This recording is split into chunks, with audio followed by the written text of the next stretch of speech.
Belsky from Money Magazine is here with us today to give us the inside scoop on how some not-so-famous millionaires made their fortune, and he's made a little list for us. We're going to go down. Struck It Rich stories. Hi, welcome back. Welcome. Good to see you again. Good to see you again. Who do I look like?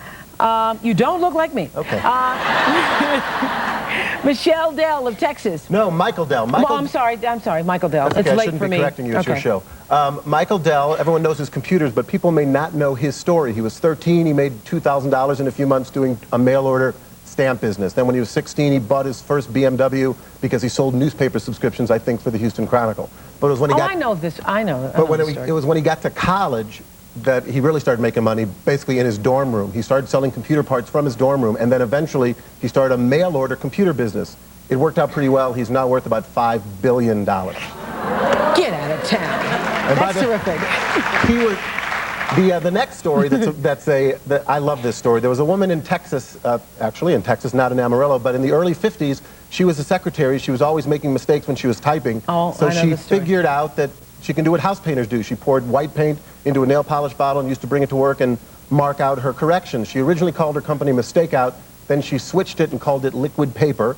She sold the company to Gillette for $40 million. Her name was Betty Nesmith Graham. You might recognize the name Nesmith because her son Michael was one of the monkeys. Oh. And by the way, few people know this. He came up with the original idea for MTV. Her son was also an inventor. He thought of the idea for MTV in the 70s. The original paper that was written sort of proposing MTV was by Michael Nesmith. Okay, good story. The next guy is J.R. Simplot.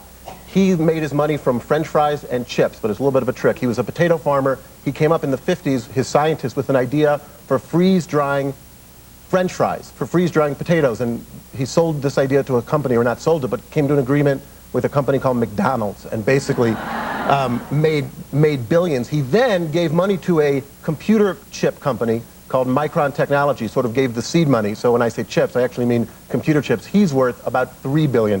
Really? J.R. Simplot. A great guy, too, by the way. The next one is not nearly as much money, but it's kind of one of those heartwarming stories. It's a woman named Kara Michelle Wood. She was an 18-year-old waitress. There was a guy who used to come into her restaurant in Cleveland. His wife had died. He was lonely. He was in his late 80s. She befriended him. No monkey business. They were just good friends. When he died, 3 years later, he left her $500,000 Oh, a check, yeah, I know basically. that story, yeah. Mm-hmm. By the way, another waitress had claimed that she thought he was going to leave her the money. There was a big lawsuit, but she ended up getting most of the money. So... A lawsuit, did you say? Yeah.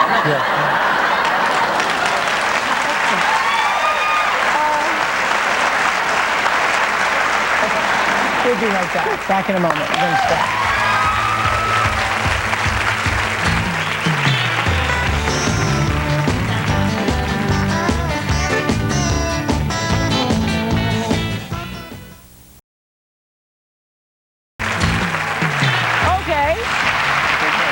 Okay. We want to thank Gary Belsky from Money Magazine. Say thanks to Gary. You've oohed and awed on everything else. Woo. Thanks. Listen up. Don't forget that this Saturday, speaking of money, is drop-off day for all of you who've been saving your small change. I will take dollar bills, too, for our Angel Network. Your television station, the station that you're watching me on right now, wherever that happens to be, if you're in Amarillo, this is Channel 4, has been running those promo spots telling you where to find our bank in your town so you can take your spare change to the big Angel Network. If you're in Chicago, this is Channel 7. I remember Chicago. Hi.